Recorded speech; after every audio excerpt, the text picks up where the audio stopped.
Dragi gledatelji, dobrodošli. Ja sam Ines Žižić, a vi gledate Atma podcast. Danas nam se online pridružuje iz Bhaktivedanta instituta u Los Angelesu Michael Cremo, legendarni američki nezavisni istraživač, alternativni arheolog, doktor vaišnavske teologije i znanosti, međunarodni govornik i autor brojnih knjiga.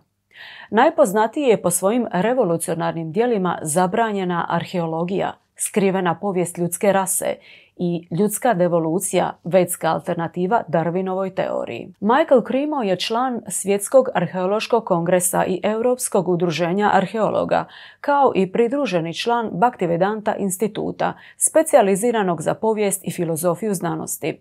Također se pojavio i u seriji Drevni vanzemaljci na History Channelu, Ancient Aliens. Kroz svoj rad u Bhaktivedanta institutu, Michael kombinira znanstvena istraživanja s drevnom vedskom znanošću i kozmologijom, izazivajući mainstream stavove o podrijetlu čovjeka. Njegova istraživanja, prikupljena u knjigama, sugeriraju da su ljudi živjeli na zemlji milijunima godina. Pridružite nam se dok istražujemo teme iz njegove fascinantne knjige Zabranjena arheologija, koju je napisao zajedno sa doktorom Richardom Thompsonom. Pa, krenimo!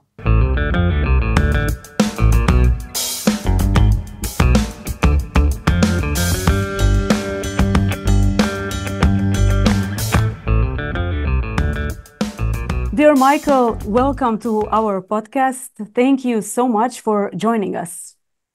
Good to be with you and all your viewers. I'm really happy to have this conversation with you because I've been following your work since 90s, I think, and I was also lucky to meet you in person 15 years ago when me and my husband organized a presentation for you in Split. And I mean, you're a legend, what to say, you're a legend in your field, and so happy to have this podcast. Thank you so much. I'm very happy to be here. Yeah. And I remember very well the wonderful talk that you arranged for me in Split. Yes, like it was yesterday, but I think it was like 17 years ago, but it seems like yesterday. I remember it so vividly, and the PowerPoint presentation, and it was wonderful. So here we are again, 17 years later on. Today we will be talking about your groundbreaking book, Forbidden Archaeology, The Hidden History of the Human Race. It's this book here. Unfortunately, we don't have it in Croatian at the moment, but that might be changed. But you can find it in English. There's available books in English. I will put a link down below where you can find it and order it. So this book you actually co-authored with Dr. Richard Thompson. And it's originally it was really massive book. I remember it had like almost 1,000 pages, but later on I think you make some kind of condensed version around 400 pages with an additional title, The Hidden History of Human Race. Yeah, this book like really challenges the mainstream views on human origins, like presenting compelling evidence, very well compiled, that humans have existed on Earth for millions of years, basically from the beginning of the Earth, so to say. So let's go through the key themes of Forbidden Archaeology, and they are, I will just name them: suppression of evidence, out-of-place artifacts, challenging evolutionary theory, and of course proposing alternative history. So my first question is, of course, your research for the book together with Dr. Richard Thompson took 8 years. I know that it took 8 years. It didn't start like this. it should last for, I don't know, 8 months or something, and uncovered like a wealth of evidence. So what motivated you to take on such a massive project? Well, it was my encounter with the spiritual teachings of ancient India. When I was growing up, my family moved to a lot of different places. My father was a military officer, so our family moved to different countries, different places, and I became exposed to many cultures. And I found the spiritual culture of ancient India very fascinating. And In the historical writings of ancient India, they're called the Puranas, I found accounts of human populations living on this planet far longer back in time than most scientists now are prepared to accept. And the same message is there in many of the different ancient wisdom traditions. So I began to wonder, is this just some mythology, some story invented by ancient people, or is there perhaps some factual basis for it? And I discussed these things with Richard Thompson, who was my co-author with Forbidden Archaeology. And we decided to look into the history of archaeology. And when we did that, we found we had to look beyond the textbooks. In the current textbooks of archaeology, you only see the discoveries that support the now dominant ideas about human evolution from more primitive ape-like ancestors. But when we looked into the original scientific reports by archaeologists, geologists, other scientists who dig in the earth, we found many credible reports of discoveries of human bones, human artifacts, human footprints going back very far in time, in some cases, many millions of years.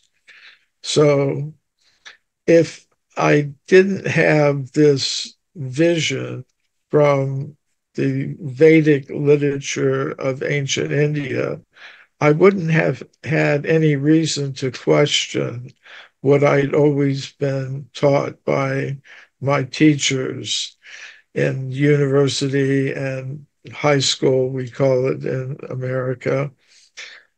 So that was, you could say, the inspiration for my work. Mm. Yes, thank you. So let's start with the first key concept of the book, which is suppression of evidence. So you introduce in the book this idea of knowledge filtration, where really strong evidences, like done in scientific way, are overlooked, suppressed, buried, dismissed, maybe you, as you say, forbidden. So my question is, can you explain how and why certain findings are forbidden by the mainstream archaeology? Well, this is not a conspiracy theory. It is something that is very well understood by historians of science and philosophers of science. They have demonstrated that theoretical preconceptions can influence how scientists look at evidence that comes in contact with them. So how it operates is like this. If the evidence conforms to the dominant theory of the time, it passes through this knowledge filter very easily. And that means you read about it in the textbooks, you see scientists talking about it at big international conferences, you may see some television programs about it. But if there's evidence that radically contradicts the dominant theories, it doesn't pass through that filter very easily. Of course, these days things are changing a little bit. Some of it does get through, Yes. but in many cases it doesn't. So that means that we don't have a complete set of facts with which to make decisions about important questions like who are we, where did we come from as human beings, and where should we be going? Yes. So the next thing is these out of, how did you describe it, out of place artifacts, then those don't fit the traditional timeline. So what are some most compelling examples you have found and described in the book? Yes. Well, I was very interested in the California gold mine discoveries. Of course, I'm looking at the complete history of archaeology. So some of the cases are from the earlier history of archaeology and some from the later history, which I'll also give some examples of. So in the 19th century, gold was discovered in California in the United States. And miners came from all over the world, really, to get the gold. They were digging tunnels into the sides of mountains in central California, the Sierra Nevada mountains. And deep inside the tunnels, the miners were finding human bones and human artifacts embedded in solid rock. And according to modern geologists, these layers of rock are 50 million years old. So this evidence came to the attention of the chief government geologist of California, a man named Dr. Whitney. And he published a scientific report about them. But other scientists said these discoveries can't possibly be true because they contradict the theory of evolution, which had been introduced by Charles Darwin around that time. So one of the scientists said he should have known better. He should have known it's not possible that humans did so far in the past. So the discoveries were forgotten, ignored. But the artifacts are still there in the Museum of Anthropology at the University of California at Berkeley. They're not displayed to the public, but I've gotten permission from the museum director's storage building a few miles from the museum itself, but they are still there. And I've been into the Sierra Nevada mountains, and I've personally seen some of the old gold mining tunnels where these objects were originally discovered. So that's a case from the earlier history of archaeology.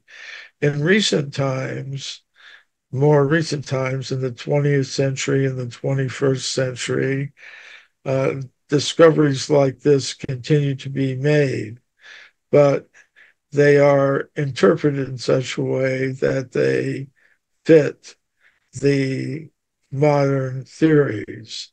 You know, for example, Mary Leakey and other scientists in the late 20th century discovered footprints at a place called Laetoli in the country of Tanzania in East Africa. So they carefully studied the footprints. They determined they were exactly like modern human footprints, but they were found in layers of solidified volcanic ash, 3,700,000 years old. So they Wow. thought these can't be human footprints. They must belong to some kind of ape man, Australopithecus, they are called. So they said, well, there must have been some kind of Australopithecus that had feet just like modern human feet. But, you know, scientists have discovered the foot bones of Australopithecus, and the foot is not like a modern human foot. It is like kind of like the foot of a chimpanzee, with a first toe that goes out to the side like a human thumb and long toes, sort of like human fingers. So the only creature known to science today that has a foot exactly like a modern human foot is a human being like us. So I think that's the real explanation for those footprints. Now, today, most scientists think that human beings like us came into existence less than 300,000 years ago. So to have humans like us existing 50 million years ago, as indicated by the California gold mine discoveries, or almost 4 million years ago, as indicated by the Laetoli footprints, would be quite amazing. Now, if there are only one or two of these cases, maybe you could overlook them and say the overwhelming mass of evidence supports our current view. But we're not talking about just one or two cases. We're talking about hundreds of cases like this. Wow, that's really amazing. So basically, through your evidence, there's this idea that humans coexisted with Neanderthals, with, I don't know, dinosaurs. Can you tell us more about it? Yeah, I think when we look at all of the evidence, not just what we see in today's books, but today's textbooks, but if we look at all of the available evidence, the pattern that emerges is not one of evolution with primitive apes and monkeys turning into hominids, turning into humans. Rather, these different types of beings, apes and monkeys, human beings, and intermediates, have always coexisted with each other. And they may be coexisting even today. There are many scientists who have discovered evidence that some of these ape men may still be existing today. In North America, they're called Bigfoot. In Central Asia, they're called Almas. There are different names for these creatures. So, and it's kind of interesting in the Vedic histories like Ramayana and the Bhagavad Purana or Srimad Bhagavatam, beings with ape-like bodies and human-like intelligence are mentioned. They were called vanaras, which means forest beings. So we may have coexisted with these types of intermediate beings, half human, half ape, not just in the ancient past, but even today. Yes, that's really interesting. Also, did you find, I think you described in your book some findings of like really, like, let's call it like this, giants, people who were giants. It's very much talked about today that usually like people in the past were higher, taller, more, I don't know, more intelligent. They lived longer. What do you say about that? Yes, well, that's even modern scientists recognize that before 5 or 10,000 years ago, in Europe and the Americas and Asia, living things of all kinds were bigger than they are today. You know, the bears were bigger, the elephants were bigger, the plants were bigger. In California, where I live, there are the California redwood trees in the mountains of California. They're over 5,000 years old. They're the biggest living things on Earth. You know, they're maybe 100 meters tall. and they're huge. So it's part of standard science that living things were bigger in the past. So I think human beings could also have been bigger as well. And there are lots of reports of such things, but not in the scientific literature. I mean, many of the cases that I talk about in forbidden archaeology are published in the scientific literature of the time. They're just no longer mentioned in the textbooks. So some of these giant discoveries have never made it into any kind of scientific publication. But there's a lot of reports of such things. One difficulty I've had is that I know there's many reports. You see lots of things on the web, different pictures. But if you actually try to track down some of the specimens, you don't really find very many. The most credible report of giants, fossils of giants I've seen is the discovery that was made in France in the early 20th century. And there, a French anthropologist was investigating a site in southern France, and he found huge human-like bones, and he found a femur or a thigh bone that was a certain size. Now, anthropologists, if they carefully measure the size of a thigh bone, they can estimate how tall the person was that had a thigh bone of that length. They estimated the creature that had this would have been about 3 meters tall. So, and there were photographs of it published in a scientific journal. So that is the best evidence that I've seen so far. Otherwise, it's very difficult to track down the remains of these large-sized humans, although I definitely think they existed.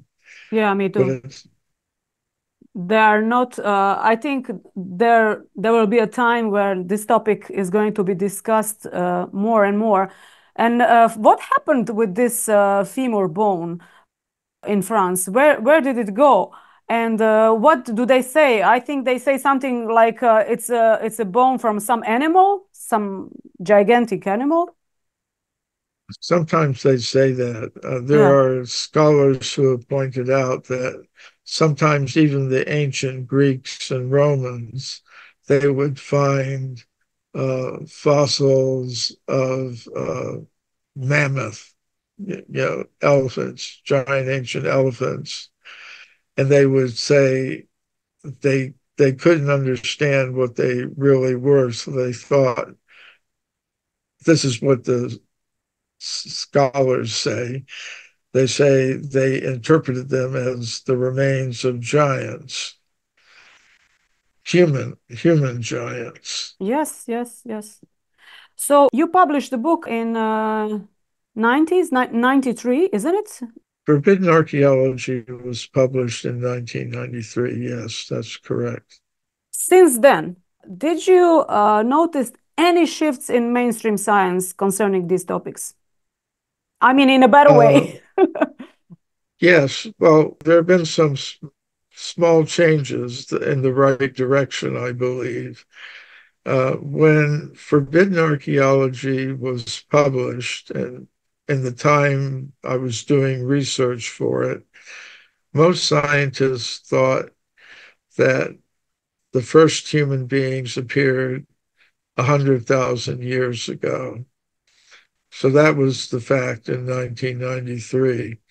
By 2003, the next decade, the 2000s, they were pushing it back to 200,000 years.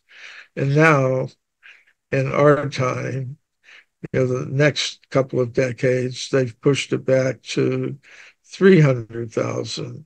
So I think they're taking small steps in the right direction.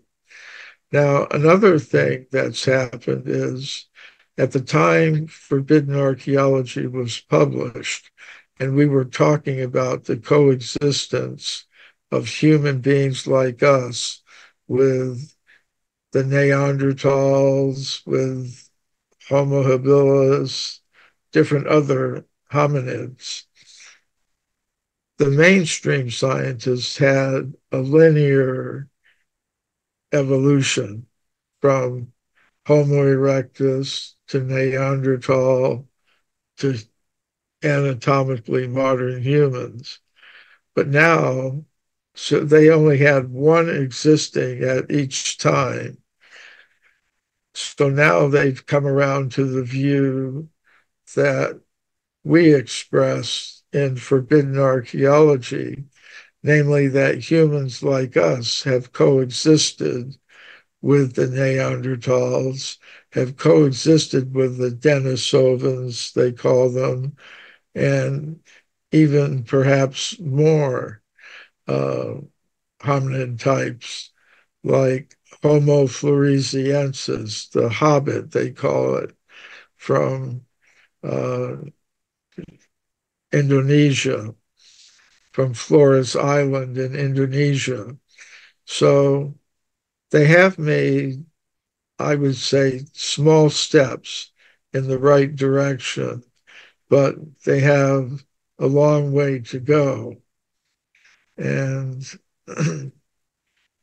in popular culture, these things are becoming more widely known and discussed. So that's also good. Yes, I saw your appearance in the Ancient Aliens on History Channel. Is it true? You were, yeah. That was really amazing. I was in some of the episodes of that. Yes.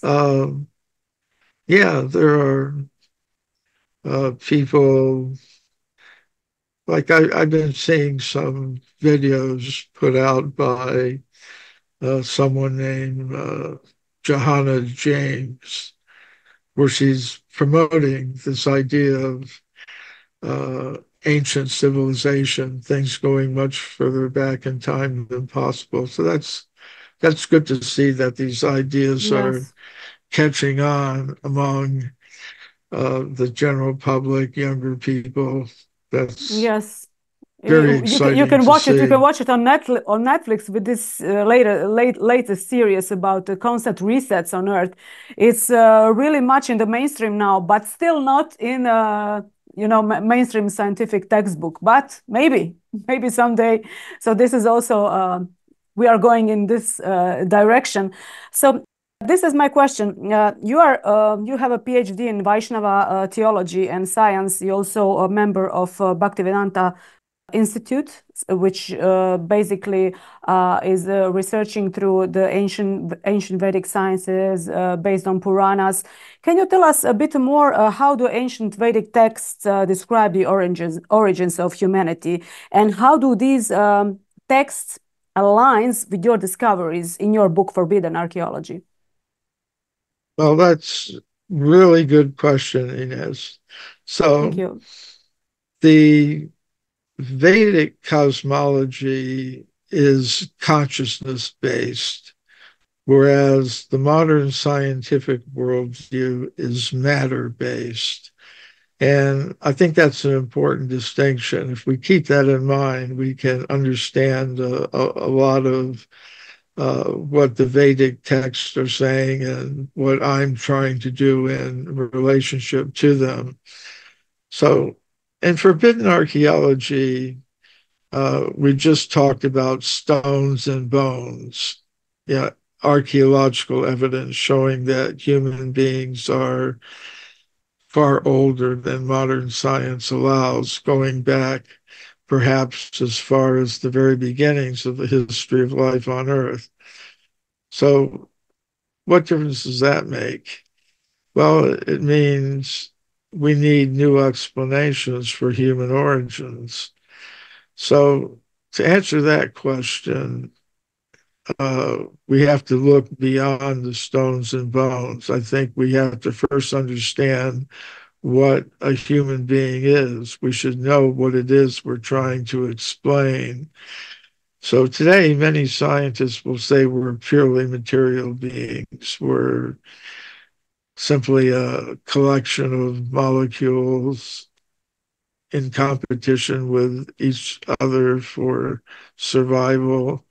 And that's all there is to it. And as far as consciousness goes, well, that's just the result of the interaction of chemicals in the brain. And at the time of death, when the chemicals stop interacting, there's no more consciousness. So the Vedic view is different. Consciousness is a symptom of the real self, which has no beginning, no end. It has its own independent existence. Matter doesn't produce consciousness. It's really the other way around. Consciousness produces matter. So this consciousness-based universe has a purpose. You know, we're not accidental creatures in an accidental universe. That's an important thing to understand. Yes. The purpose of this universe is to give the opportunity to conscious selves to qualify themselves to enter a realm where consciousness can fully express itself, where consciousness is not limited to a bodily vehicle that has a beginning and an end. In other words, birth and death. So, and we also want to be happy, but we find many obstacles to our happiness in this level of existence that we're on now. But there is a place where the true expression of the conscious self can be experienced with no interruption, no mixture of anything unhappy or bad, where truth will be self-evident. We don't have to worry about being deceived or cheated or misinformed, subject to disinformation. So there is a level of existence where that's possible. And the bodily vehicle in which the conscious self can qualify itself to go to that level of existence is the human bodily vehicle. I mean, there are other bodily vehicles, animals, insects, fish, plants, but in those bodily vehicles, it's not possible to achieve the full realization of the potential of the conscious self or spirit. So to me, that indicates the universe has a purpose, and that purpose is achievable in the human form of life only. Therefore, to me, it's not surprising.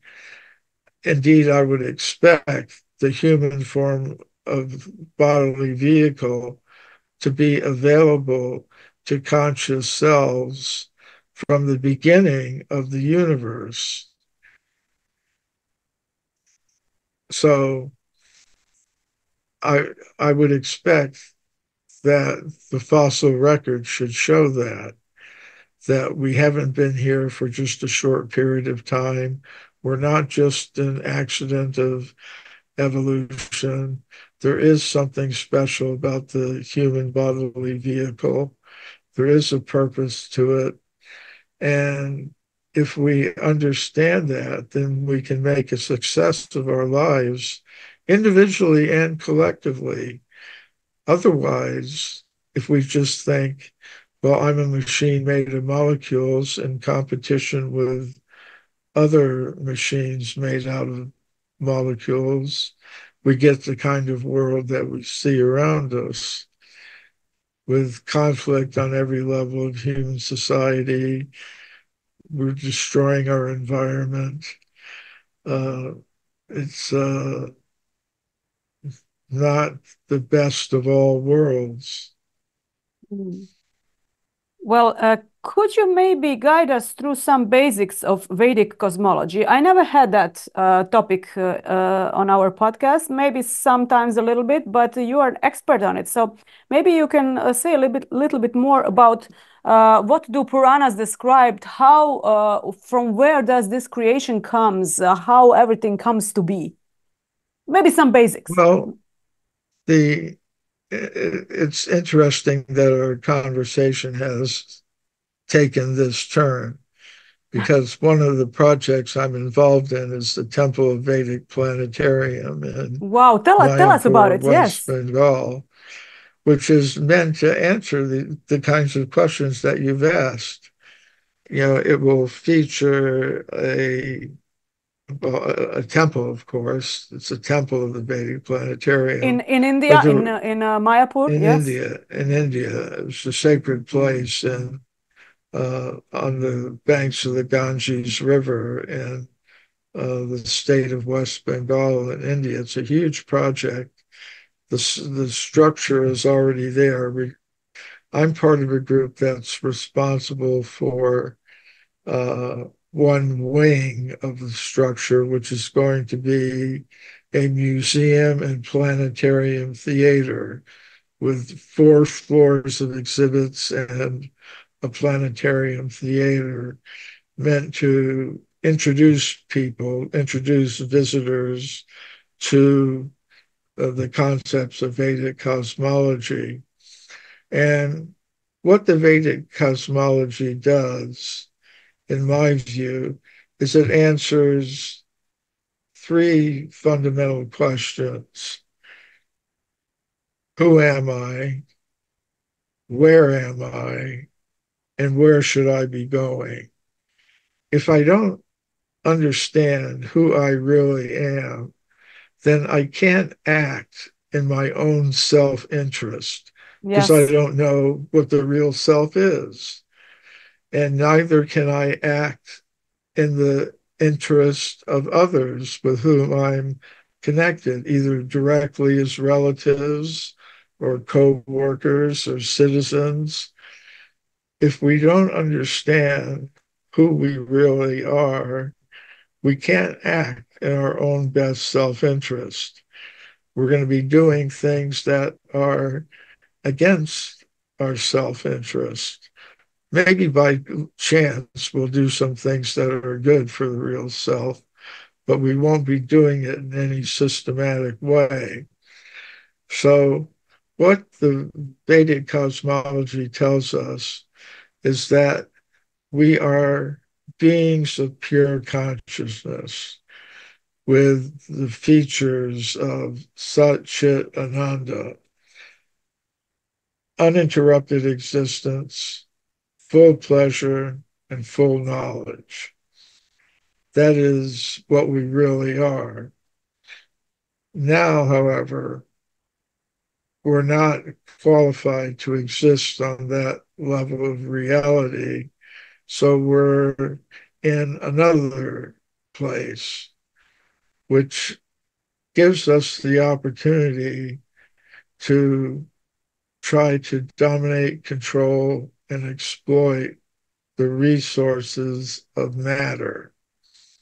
That's one purpose of this cosmos that we're in now. I mean, most of the conscious selves are not here. They're on that level of pure consciousness in the spiritual world, where they enjoy eternality, knowledge, and bliss, pleasure. So to qualify ourselves to enter that level of reality is our purpose. So where are we now? We're in a reflection of that original reality. It's like if you see a fruit tree on the shore of a lake. On the water is reflected the fruit tree. And if you try to take the fruit from the reflection, you don't get anything. You know, you see it, you see the reflection of the fruit and you go for it, but there's nothing there really. But it points to the existence of the reality that is being reflected. So we have an opportunity in this human form of life to attain that original reality, the reflection of which we're chasing after now, but not succeeding in getting the satisfaction and happiness and wisdom that we desire. So, uh, so who are we? Well, we're spirit souls who are now in the material world, which has been manifested to give us the opportunity to either chase after the illusion, chase after the reflection, or go back to the original reality. That's our choice that each of us has to make. Are we going to do what's necessary to achieve the reality of what we aspire for? Or are we going to chase after the reflection endlessly and remain forever unsatisfied? So, uh, so who are we? Spirit souls in the material world. Where are we? Well, in the material world. There's a spiritual world, but we're not qualified to go there. So where should I be going? I should be going towards the light. Tamasima Jyotirgama, there's one Vedic mantra. Go away from the darkness, go to the light. That's the choice each of us has. Are we going to go for the darkness or are we going to go for the light? So, uh, so who are we? Where are we? Where should we be going? These are the essential questions that the Vedic cosmology attempts to answer. Yes, thank you very much. Can you tell us a little bit more about the exact process of how does the creation, according to Puranas, starts to expand?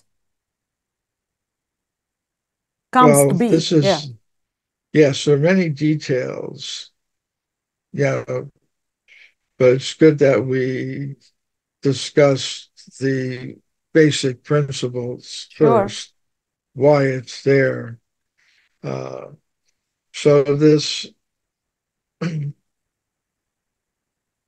there is among all the conscious living beings, there is a source of all conscious persons, conscious personal individual beings.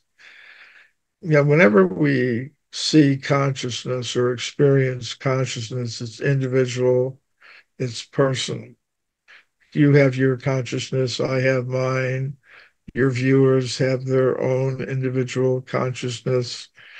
So that suggests that the source of all intelligent, conscious, individual beings is also individual, conscious, and personal. So that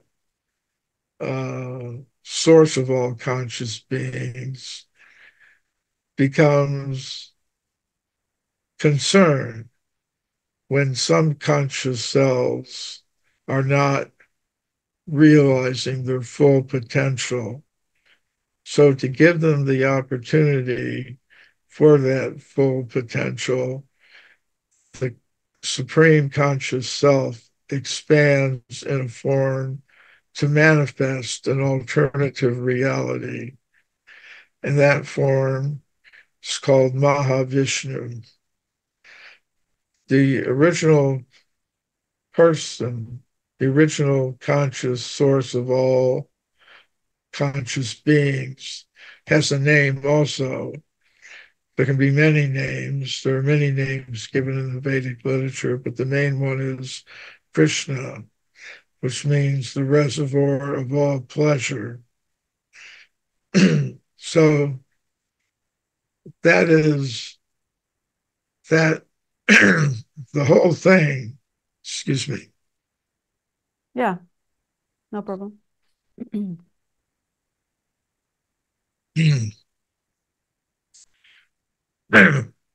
So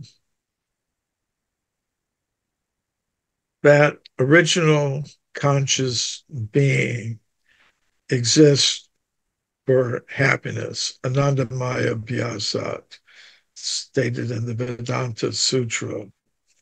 The ultimate conscious being exists for happiness, to experience happiness, exchange happiness with all other conscious beings. So when that supreme, intelligent, conscious, individual personality source of all sees that some conscious selves are manifesting behaviors and mentalities that don't enable them to participate in that eternal exchange of pleasure, he manifests an alternative reality, like you could call it a virtual reality or a simulated world, where those conscious selves can act out their desire to try to experience happiness in some other way than connecting with the ultimate reality. Because of false ego, that means the idea that I can somehow put myself in the position of being able to control, dominate, exploit others, exploit material resources in competition with others. So Mahavishnu lies in the causal ocean, and he manifests not just one universe, but uncounted numbers of universes. He's in a state called yoga nidra, which is sometimes translated as sleep, but it's not like the kind of sleep that we have. It's kind of a mystic slumber. And he's breathing in and out as he's sleeping and dreaming. And when he breathes out, millions of universes expand from the pores of his body. And then, by his glance, he injects conscious selves into each of those universes. And then he expands himself into each universe and makes an arrangement for the production of lokas or planets, which are locations meant to deliver a certain level of experience. And also, he makes arrangements for bodily vehicles, a full range of bodily vehicles to be available for the conscious selves in that universe. And he arranges for there to be a cycle of manifestation and non-manifestation, of the bodies and the planetary systems that the conscious selves within that particular universe will be experiencing things. Of course, they'll be experiencing not their real self, but the bodily vehicle that they identify falsely as their real self. But at the same time, they're being given that opportunity. Krishna or Vishnu is arranging for there to be teachers, for there to be wisdom that can be communicated to the conscious selves in that universe to try to wake them up to their real eternal identities. And that is something that is not forced, it has to be voluntary. So the opportunity, each conscious self has the freedom to decide which path to follow. So those, and as I said, there's lots of different cycles of time for the manifestation of each vehicle, whether it's human or plant or animal. It's the same kind of self, conscious self in each bodily vehicle, but they're limited by the vehicle. In other words, if I ride a bicycle, I can go so fast. If I ride a motorcycle, I can go faster. If I can ride in a four-wheel drive vehicle, I can drive off the road. If I get in a boat, I can go on the water. If I get in a submarine vehicle, I can go under the water. If I get in an airplane, I can fly. I'm the same person, but according to the bodily vehicle I'm in, I can act in a certain way. So it's the same with the conscious self. At the end of each embodiment, in other words, at the time of death, the desires of the conscious self, its accumulated desires, are read, you could say, or evaluated, and then it gets another embodiment according to its mentality. So, so that system is going on, but we can get out of that system by practicing different systems of yoga, meditation, the Hare Krishna mantra meditation, Bhakti yoga system. It's what I personally practice. But there are different systems for doing that. Now, so that is a more detailed explanation from the Vedic point of view, how the universes are actually manifested. There are many universes. They are all temporary. They last for a long time, trillions of years, like one breath of Mahavishnu. When he breathes out, the universes expand. They exist for some time. Conscious cells are injected into them. And then when he breathes in, everything comes back into his body after 311 trillion, 40 billion solar years. So our position is we're in one of those universes.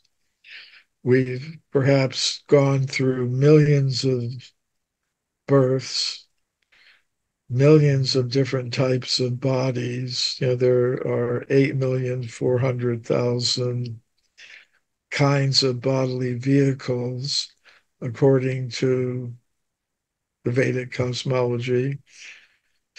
And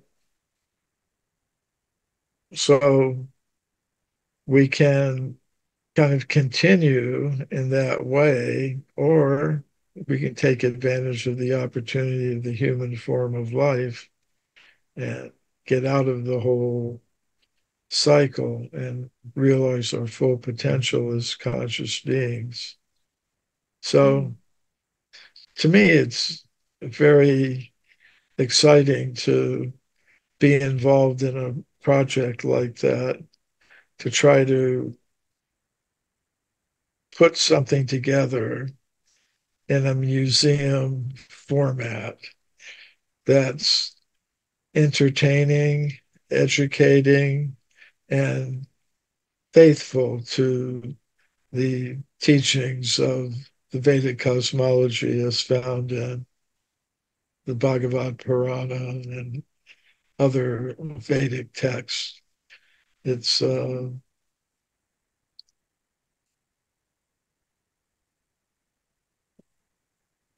of looking forward to people having the opportunity to go through that experience. Yes, I'm also looking forward to see it. When it's going to be opened? Well, the current schedule is and that in 2027 spring, Great. our plan is to have 2 floors open. In other words,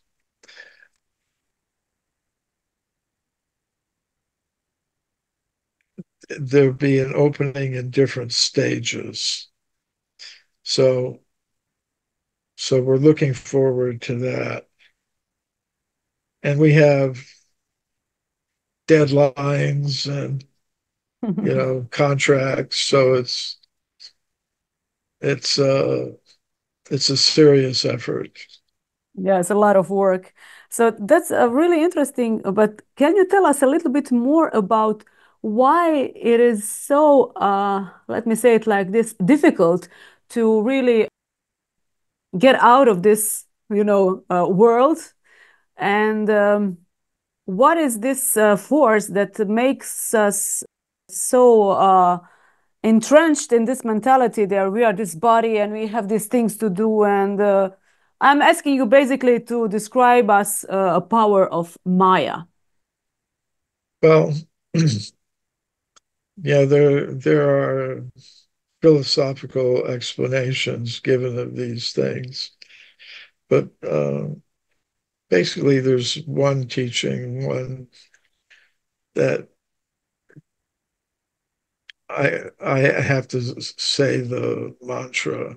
Krishna Bahir Mukhahana Bhogavanchakare Nikateshta Mayatari Japati Adare. What that means is when the conscious self turns its face from the supreme conscious self, Krishna, or whatever name one has for God, when the conscious self turns its face from the supreme conscious self, an energy of that supreme conscious self is there to give one the opportunity to pursue happiness independent from one's relationship with the supreme conscious self. It says Bhoga Vanchakari. One has a desire to enjoy, seek pleasure separate from one's relationship with the supreme conscious self. So that is the power of that energy of the supreme conscious self. It's the energy that manifests the material world and gives us the impetus to try to enjoy it separately from our relationship with the supreme conscious self. And in doing that and pursuing that, we do so many things, we perform so many activities. Now, the solution that's given in the Vedas is not that you give up activity, but that you perform the same activities in a way that reconnects you with your higher self and the supreme conscious self. In other words, we all have to do some work. Not have to, we like to. We like to do different things. Some people like to be, I mean, some people are in a position where they're more or less compelled to do something. But for many people, they aspire to be an artist or an author or a military person, or they have some aspiration to do things.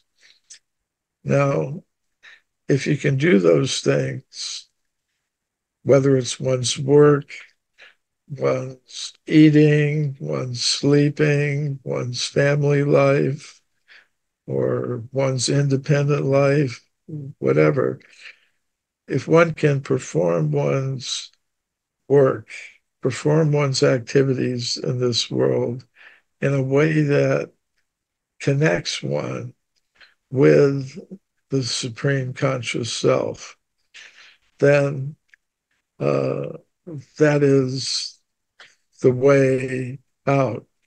And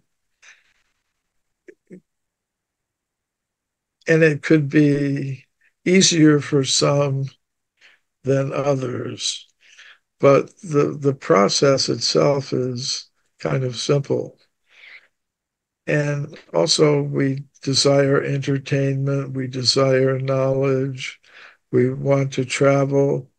Well, entertain yourself with the pastimes of the supreme conscious self. They're, they're described in the Vedic literature, the Puranas. You know, so many, you want to hear about battles and love affairs. Well, there's warfare and battles and love affairs on the spiritual level of reality. And they're described in the Vedic literature. And they're also manifested in the form of art and film and drama. You know, you can apply your desire to be entertained and educated by, instead of looking at things that just encourage one to go deeper and deeper into false ego and deeper into bodily identification and deeper into material exploitation, with all the side effects that that has on each of us as an individual and collectively as a society. You know, we can, through being guided in the process of yoga, yoga means to establish a connection. So if we can connect all of our activities, what we hear, what we speak, what we do. In Bhagavad Gita, Krishna actually says, whatever you do it as an offering unto me. So it's possible to connect all of these activities that you were mentioning. It is possible to connect them and be able to do them in such a way that simply by carrying out one's inclinations and abilities, one can exist in this world in the best way possible and qualify oneself to achieve something greater. Thank you so much on this. That's why you have a PhD in Vaishnava theology. Thank you so much. This it's an honorary one. Yes. It's an honorary degree. Okay, okay. Well, tell us now a little bit about thing which you touch in forbidden archaeology, but expand more in human devolution, and that is the fact that ancient humans, at least some of it, were probably more advanced than we think, or even more advanced than we are now. Did you find some artifacts that support this idea? Well, there's two sources of evidence for the advancement of human civilizations in the past. One source is the record of the rocks, the archaeological record, what you can find by digging into the earth. And then, but that method doesn't always work. There have been studies made by scientists who are interested in the environment. They point out, okay, we have an advanced technological civilization today worldwide. We have factories, automobiles, airplanes, so many things going on, so many big, huge cities with millions of people. What would happen to this evidence if human beings were to disappear from the earth today and everything was left, all the remains of our civilization, our skyscraper buildings, our automobiles, our factories, everything is there? What would happen to it? Scientists have carefully studied this, and they've determined that after a few thousand years, almost everything would be gone. The kind of stuff that we regard as high tech doesn't last very long in terms of the geological record, because metals, except for gold, will oxidize. In other words, and then organic materials will decay. Buildings will burn, there'll be tidal waves, there'll be tsunamis, the plants will take over the cities, they'll break everything down, the buildings will collapse. After a few thousand years, there's almost nothing that would be left. So our high-tech stuff doesn't preserve very well. But there's another type of evidence, which is the writings of these ancient civilizations, what knowledge they've preserved in them. And they describe some very amazing things, like in the Bhagavad Purana, the Srimad Bhagavatam, one of the historical writings of India. There are descriptions of advanced aircraft. They were called vimanas, Yes. like there were spaceships.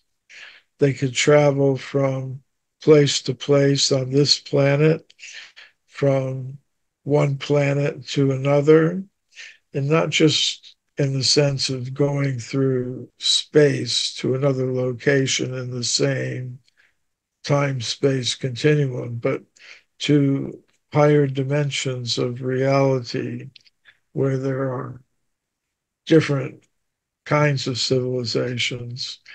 We also have to consider what is really advanced. Is advancement, does that mean creating material technology or that distracts us from the real purposes of human life? Or is real advanced civilization based on a principle of simple living, high thinking. In other words, be as natural as possible. You know, why build factories and automobiles that are killing thousands of people every year? You know, these are questions we have to ask ourselves. What is real advancement of civilization? But to your point, more directly, the Vedic texts also describe very elaborate, well-developed cities, not based on the kinds of skyscrapers and things that we have today, but with everything planned very nicely. There are accommodations for all kinds of people. There are government buildings like the descriptions of Dwarka or Hastinapur or Ayodhya, these very beautiful towns with gardens, parks, lakes, the kinds of places people like to live, not like our crowded cities with their sometimes not very good housing. So these things were there. Also, speaking of warfare, they also had weapons resembling modern nuclear weapons.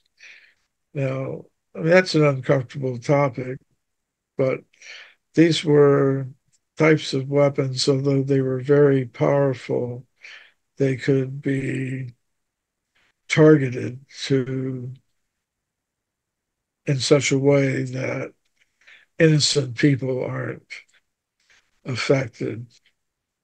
So, yeah, there are lots of descriptions of advanced technologies based on more subtle principles than we're familiar with today, like these vimanas have to be seen in terms of the Vedic cosmology, which is based on the idea that it's not just ordinary matter that technology can be based on. There can be subtle material energies that are used in a different way. Like there's a description of a Vimana in the Srimad Bhagavatam that was manifested by Kardama Muni, whose wife was Devahuti. And he manifested this flying machine, this Vimana, by his yogic powers. In other words, by meditation and manipulating the subtle energies, he was able to manifest a Vimana that was described as being a flying palace. It was a very wonderful place. And he traveled with his wife, Devahuti, through all the different planetary systems for a long time.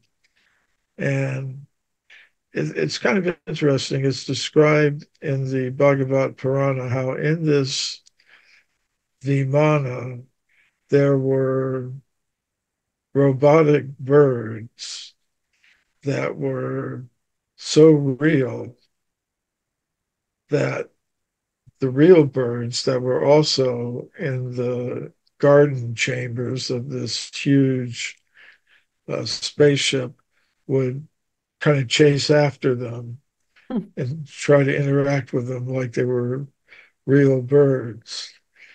And I kind of found that interesting because today in warfare, militaries use drones for various purposes to deliver weapons or to observe what the opposing forces are doing.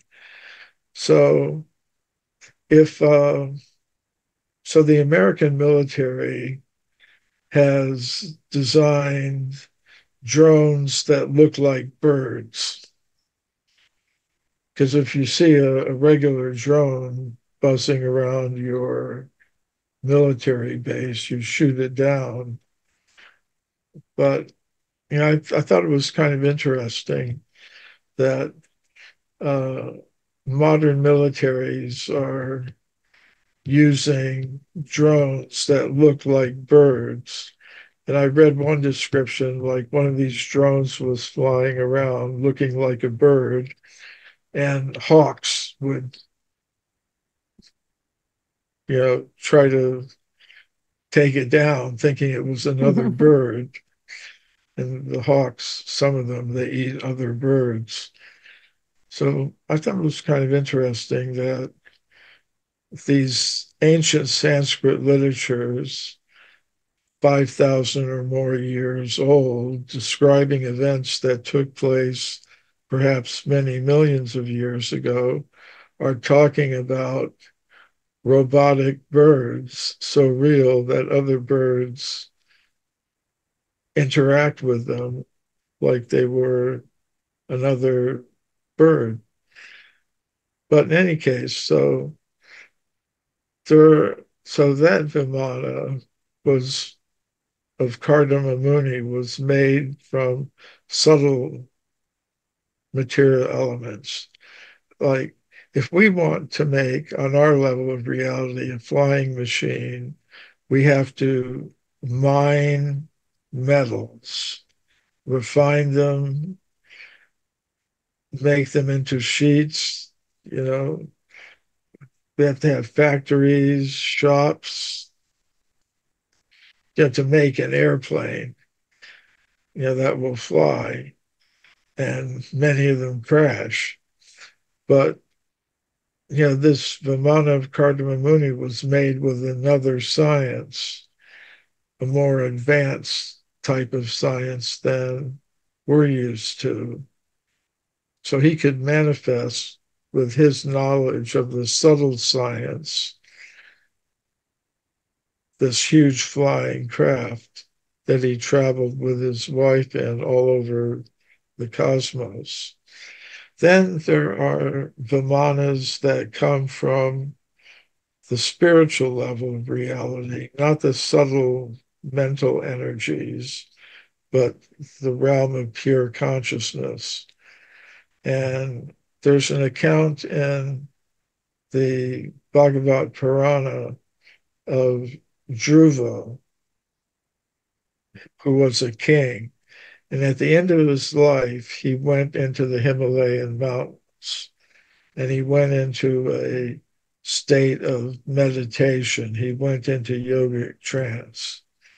And from the spiritual level of reality, a Vimana came down, illuminating the place like it was the full moon descending and shining into the mountain retreat of Dhruva.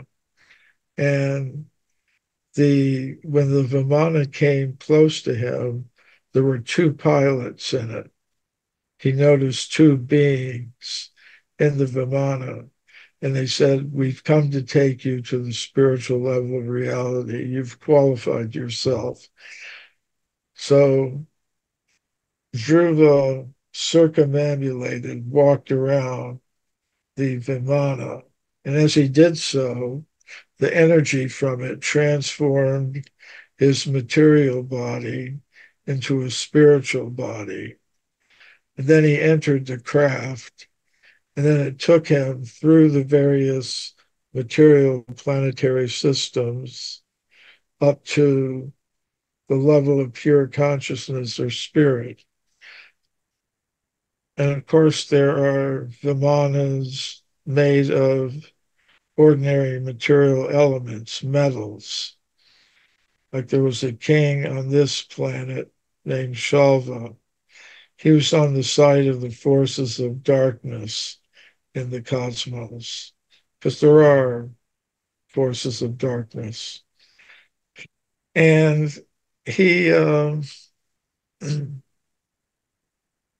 he he approached the engineer of the forces of darkness in the universe, Maya Donovan, and got from him this weapon, this military spacecraft that was made of metal. But it had, and he used it to attack the city of Dvorka, which was the headquarters of Krishna when he came to Earth. And he attacked it with energy beam weapons. And he was also able to manifest holographic soldiers that would appear on the ground and appear to attack the city. And this Vimana had all these very unusual powers. It could project holographic images.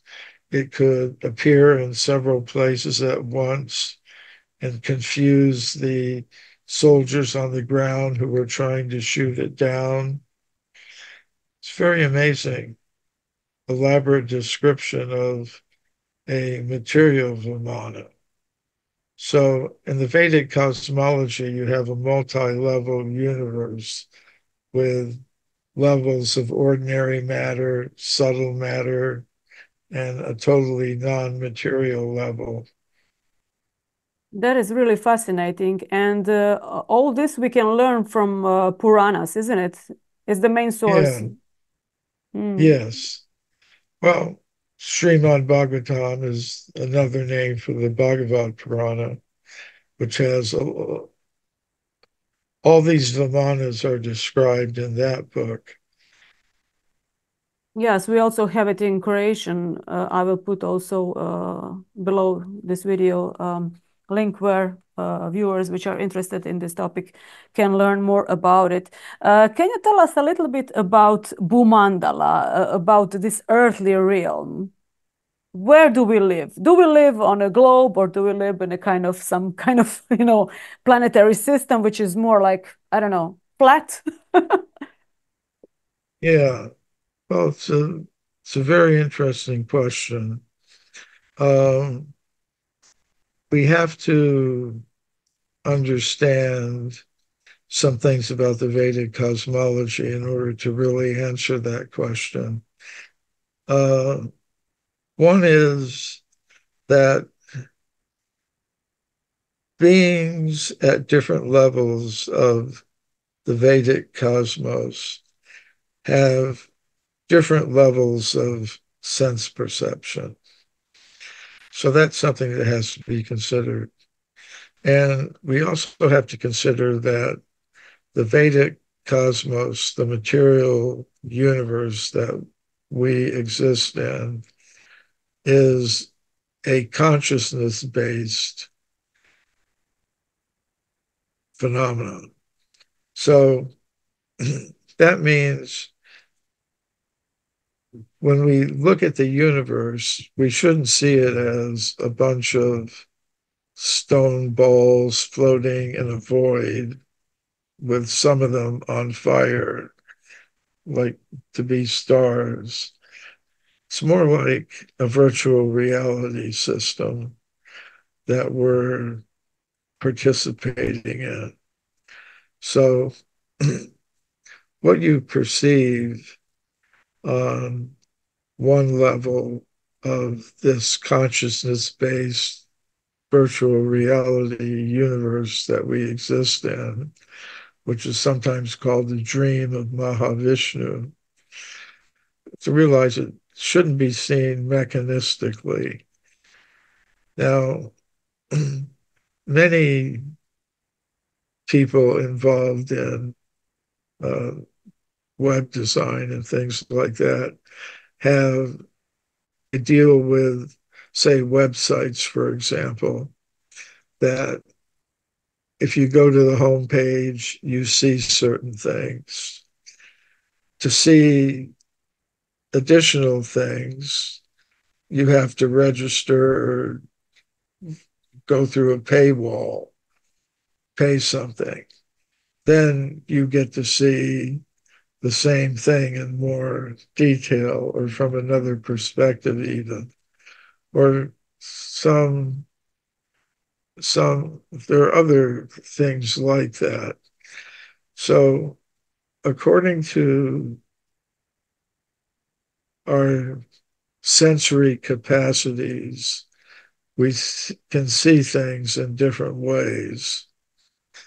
So in the Vedic culture, people were interested in the sky, in the stars, the planets, the moon, the earth, because they needed to know certain things astronomically in order to carry out their different activities.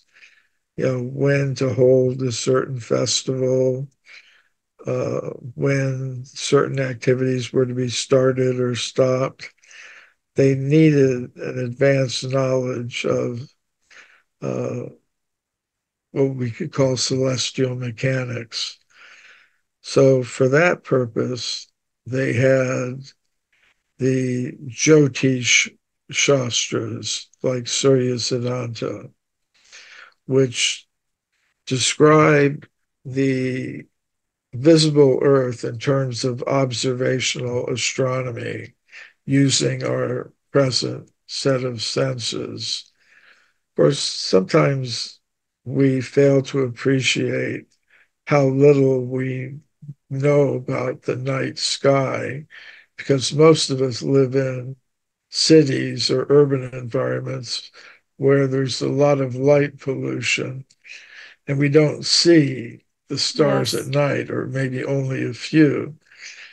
But and if you're out in the countryside, you can just be amazed at what's up there in the sky.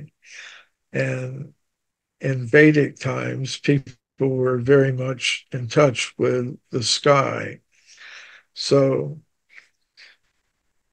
by looking at that astronomical information, which was given in the, as I said, the Jyotish Shastras, the astronomical texts, they had a picture of the night sky and the earth very much like that of modern science, which again is dealing with what they can observe with their present senses and the extensions of it, like telescopes and things like that. But so in the Jyotish Shastras, the earth is presented as a globe.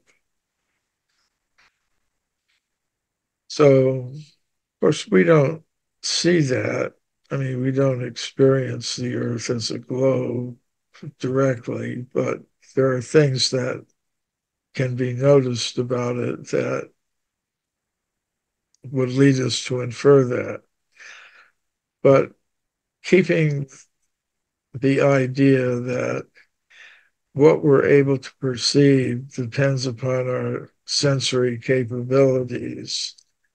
You know, like there are insects that can perceive, that can see ultraviolet and infrared light. We don't see it. We don't see that.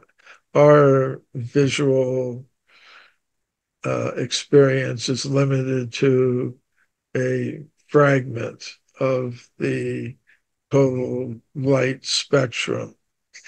Same with hearing. There are animals like dogs that can hear sounds that are beyond the range of human hearing. So the ability to perceive things as they really are depends upon our sensory capacities. And even then, we're not really seeing things as they are. We're seeing them as the sensory inputs get converted into signals, electronic signals that are transmitted to the brain through the different nerves, like the optic nerve from the eye. And then the images get processed in the brain. So even if we're directly looking at something, we're not necessarily seeing it as it really is. We're seeing it as it's been transmitted through our senses into the brain. So, but on that level of perception, the Vedic Jyoti Shastras describe the earth as a globe about the same size as calculated by modern science. Now, but that's not a complete picture of reality.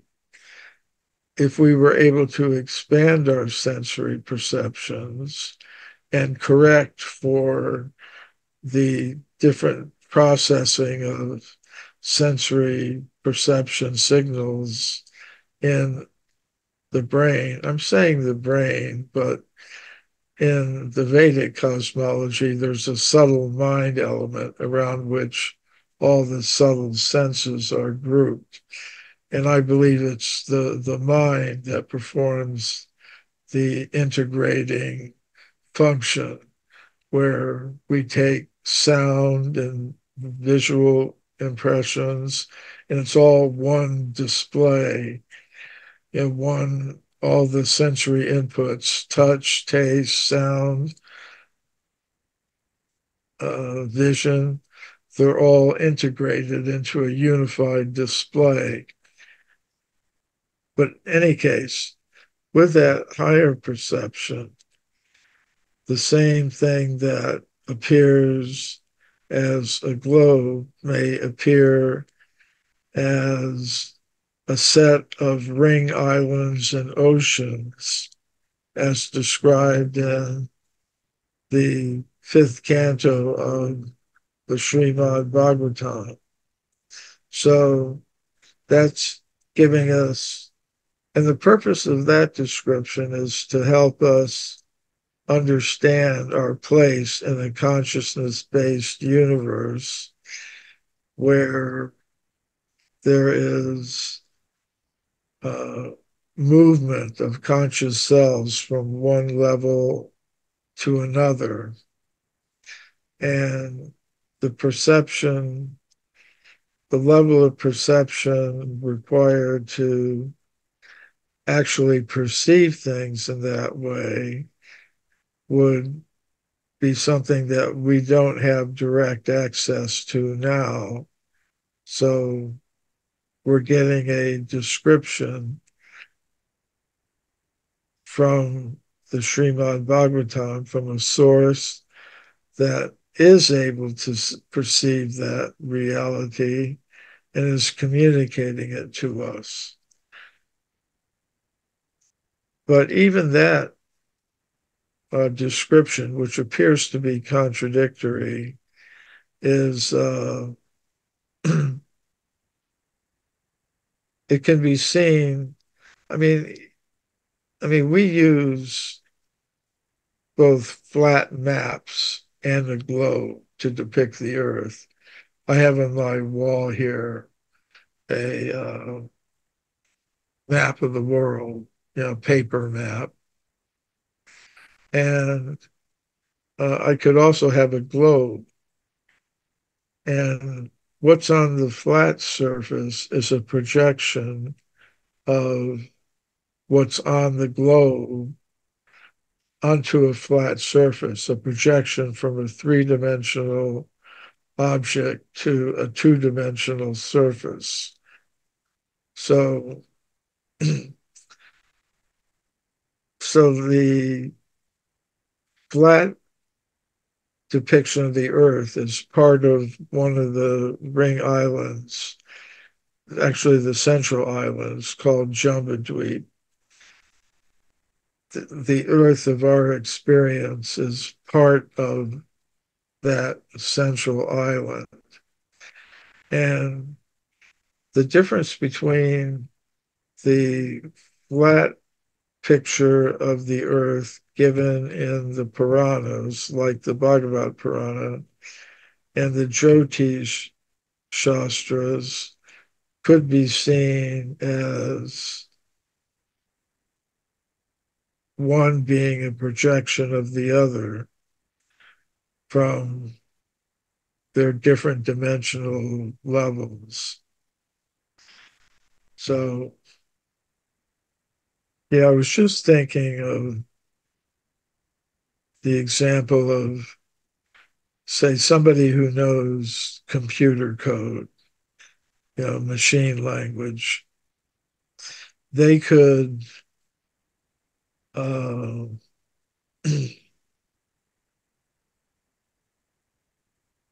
they could look at some code and they say, okay, that code, that set of symbols is representing a red ball on a computer screen.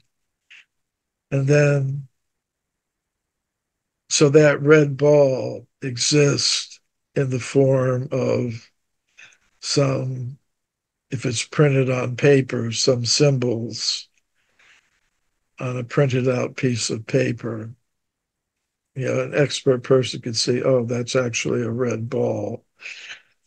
And if you go inside the computer to the central processing unit, that set of symbols will be represented as open and close gates on a computer chip.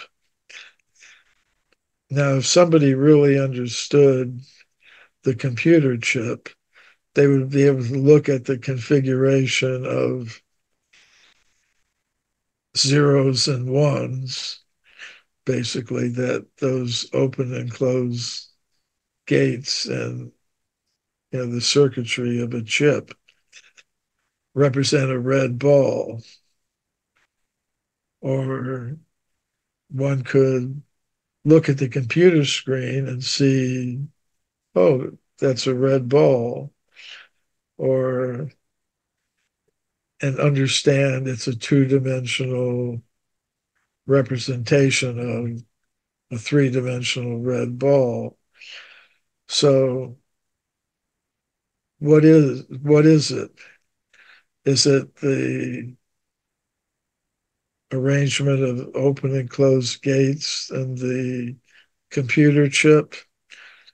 Is it the zeros and ones of basic computer language? Is it the set of symbols in a particular computer language? Is it so our kind of picture of the cosmos is like that, according to our intelligence and our sensory capacities. We may perceive things in different ways. Another example that I sometimes give is that astronomers may be looking at a certain part of the sky, and with an optical telescope on the Earth, one looks at a certain part of the sky, sees nothing there. But somebody using an X-ray telescope will say, wow, there's an amazing source of X-rays in that piece of sky. And the astronomer using the optical telescope may say, well, I don't see anything there. And the other astronomer will say, well, of course not. You're using the optical telescope. You have to use a different type of telescope, the X-ray telescope. And the other astronomer could say, no, no, no. If I don't see it on my telescope, it doesn't exist. So in a consciousness-based universe, everything is going to depend upon one's level of sense perception. So just to summarize again, the Jyotish Shastras, like the Surya Siddhanta, present the earth as a globe, just as modern astronomy does. But the Bhagavad Purana presents a different view of things from the basis of a consciousness-based universe and understanding our position in it relative to other parts of the cosmos. Like parts, Jambudweep, which is where the earth of our experience is situated, is only one of 9 parts of Jambudweep. The other parts are inhabited by conscious selves that have come down from higher material planets to this level of reality. And so the purpose of the Srimad Bhagavatam and its description of Bhumandala is different from the purpose of the Surya Siddhanta and its depiction on a globe Earth.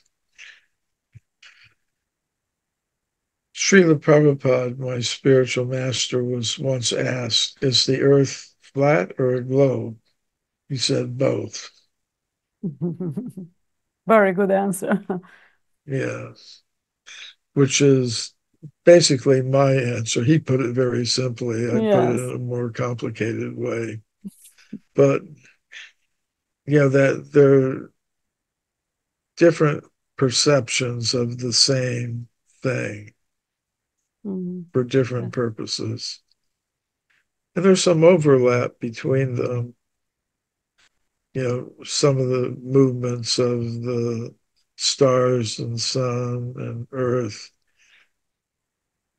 as recorded in the Puranas, like the Bhagavad Purana or Srimad Bhagavatam, actually match up with the observations given in the Jyotish Shastras, like Surya Siddhanta, and modern astronomy. Michael, thank you so much for sharing your really incredible insights and knowledge with us today. And as I always like to ask my guests, what are your final thoughts which you would like us to think about, to leave with our viewers today? Yes. Final thoughts. I hope I never have a final thought. I hope I'm always thinking. And I think that's... For this podcast, only for this podcast. Yeah. Yeah, I'm not quite ready to stop thinking. But I think it is important that all of us reflect on our identity, our understanding of who we really are. It's such an essential part of life to be grounded in one's reality. So I spend time each day trying to enlighten myself and my thoughts, to keep my thoughts always going in a positive direction. So one thing I personally do each day is read from Bhagavad Gita and Srimad Bhagavatam. We're talking about thoughts. It helps keep my thoughts on the right path. And I also chant each day a mantra, the Hare Krishna mantra. It's free. Anyone can do it. It'll help wake you up to your real spiritual identity. So I encourage you to get a copy of Bhagavad Gita, study it every day, and also chant the Hare Krishna mantra. Free your mind. Thank you so much. That's a wonderful closing message. And on that note, I want to say to our viewers that you can order Bhagavad Gita and also Srimad Bhagavatam, first and second canto. We have it in Croatian. I will put a link down below. And yes, please read it. They are such a good books. I read them also every day. Michael, thank you so much for being my guest. I really it's been an honor to have you on a podcast. As I said, you're a legend in your field. I'm wishing you all the best and goodbye for now. I hope to have you again sometime so we can discuss your book, Human Devolution, a Vedic alternative to Darwin's theory, and to expand more on this profound Vedic philosophy, which can really benefit us in our daily lives. So thank you once again, and all the best. Thank you.